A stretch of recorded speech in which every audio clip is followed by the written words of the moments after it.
Throwaway account for obvious reasons. Where to begin? I, 26, have been married to my wife, 26 Lana, fake name obviously, for 8 years now. I met her 16 years ago in elementary school. We started dating in middle school and slept together for the first time in high school. In our young minds, we thought we were absolutely in love. Nothing would tear us apart. I grew up in Georgia as a Baptist, where there's a kind of weird Christian attitude about sexuality and all that. I dunno. I've never really been religious, and neither has my wife. We didn't really care, but my parents did. They always got on my back that if I was having sex with this girl, I had to marry her. Her parents weren't as strict about it, but essentially I was forbidden from seeing her. My parents told me at 17 that I would be kicked out of the house if I didn't marry Lana. Looking back now, I don't think they would have gone through with leaving me on the streets for not breaking up with a girl. I'm pretty sure they were trying to manipulate me into living the life they wanted for me. So, we got a courtroom marriage. Her parents were cool with it. They had 3 kids to a room and were glad to have more space in the house. We always talked about having a real wedding one day, but with everything going on in life, we just never got around to it. I got to be married at 18 to the love of my life, and still got to finish high school and live with my parents. Since then, I've gotten a lot of therapy. I've realized just how horrible it was for my parents, religious or not, to force their own child to get married so that he wouldn't disappoint Jesus by having sex with one person. It's not like I was even trying to follow any of their other standards. Let's fast forward to the present day. A few years later, we moved out into our own dingy little apartment.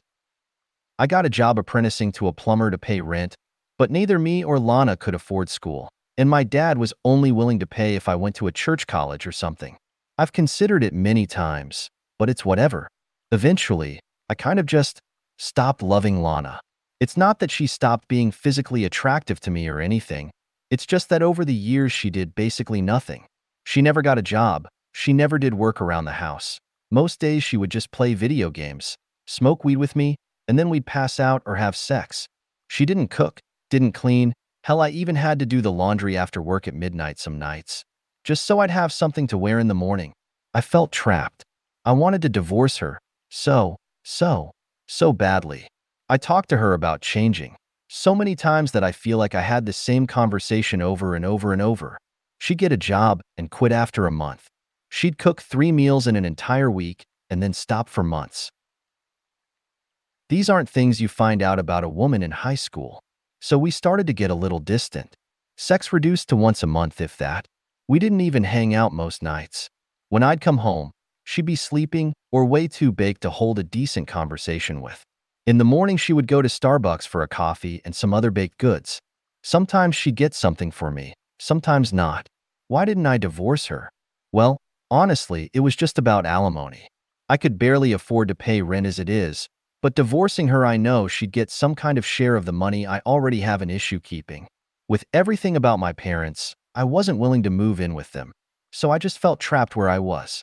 I know of too many stories where people will get a divorce and have to pay alimony for the rest of their lives, and that just seems like too much for me to handle. One day while out on the job, I had a panic attack because of everything going on and decided to go home early. I live 5 minutes away from where I was working. I texted Lana on the way home that I would be there soon.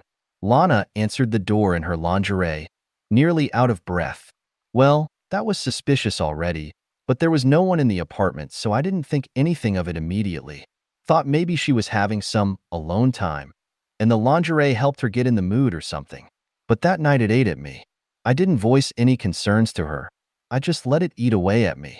The next morning I called in sick without telling Lana, drove off, and snuck back to our apartment complex. I watched our apartment until I saw a Jeep roll up and a man walked out. He walked up to our first floor apartment, and Lana opened the door and let him in. This wasn't a man I'd ever seen before, but I knew what was going on. I went into my apartment, burst into the bedroom to see them already naked with each other, and took some photos. Ignoring her cries, I packed up a bag with any clothes I could find, and I left. Why am I happy about this? I live in Georgia, where adultery is considered a crime. No alimony for cheaters. I felt like I had the entire world ahead of me as I drove away. I know I need a lawyer. I know I need to cover my tracks and all of that. She doesn't use Reddit so she won't see this. But man, sometimes it's good to be cheated on.